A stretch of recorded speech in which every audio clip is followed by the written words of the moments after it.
graduated top of your class. You denied yourself life's greatest pleasures because you were busy working and earning that distinction degree. So many sleepless nights you cannot count. And this is what I have to tell you today. The world simply does not care. It doesn't care that you earned yourself that distinction degree. It doesn't care where you're coming from. What it cares about is money, influence, and connections. Hi guys, it's me again, and it's time for another video. Today we're going to be talking about the 8 mistakes that I made as a fresh graduate. And I hope that these insights will help you. And if not, you'll just watch the video, subscribe, share, and like. I'm joking. So let's dive into it, guys. The first mistake that I made is that I assumed that being in possession of this distinction degree was going to land me my dream job, the job of my dreams. I was going to be working in FAO, as a research assistant. Or you might be thinking that you're going to be working at Google, or you're going to be working for Econet.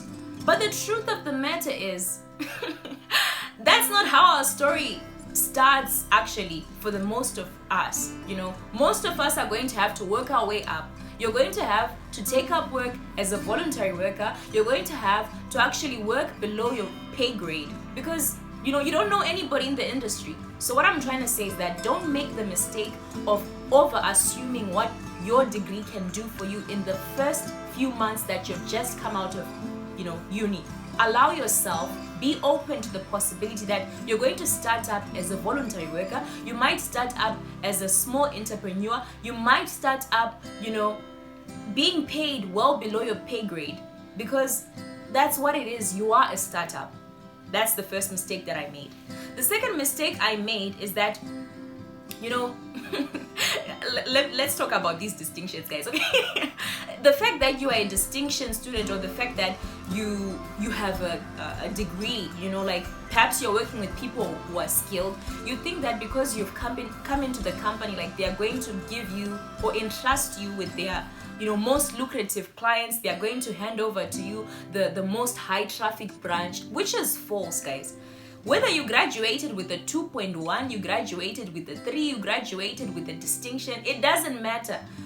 What will actually happen is that when you start off work, as a fresh graduate, they are going to give you those clients that they have probably given up on. They're going to give you that branch which is known for having low traffic, or that branch they want to close, because you have a point to prove. You have to prove your worth in the company. Nobody's going to entrust you with handling the big guys or the big players in the industry. That's not going to be your work. Your work is going to be dealing with those clients that are known to be tiresome, those clients that are known not to pay, those clients that are known, not to be loyal. Those are going to be your clients. I'm not trying to scare you, by the way. I'm trying to just, be an eye-opener, allow you to see things from the glance of reality.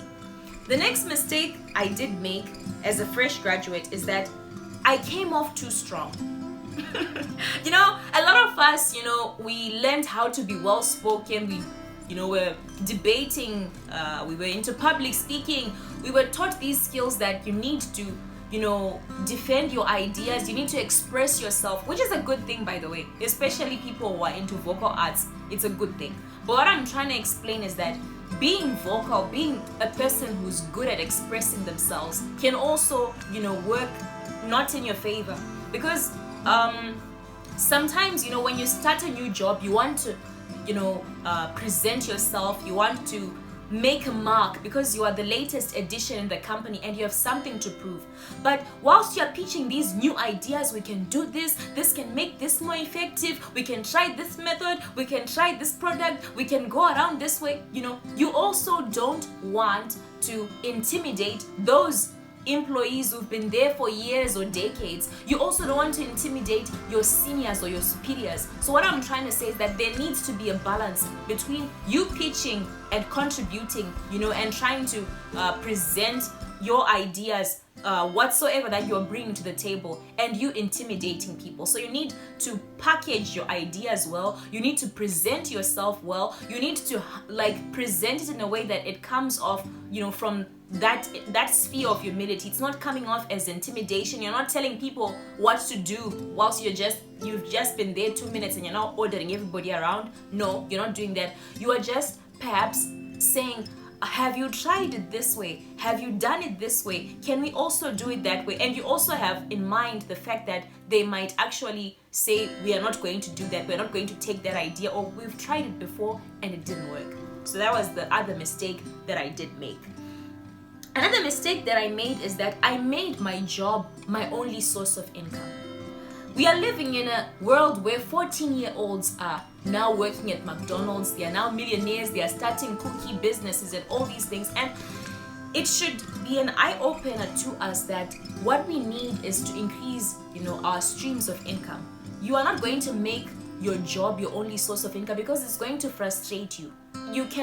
Nobody has become rich by depending on one source of income. Every millionaire, every billionaire, every trillionaire that you're going to listen to, even if we look at Kylie Jenner, the source of her income, it's multiple streams of income. She's not just waiting on Kylie Cosmetics, she's filming, she's got a YouTube channel, she's got all these other streams of income that then feed into her finances. So what I'm trying to say is that, always have multiple streams of income, and it doesn't have to be something outside the box or something so peculiar. You could just start by selling confectionery at work.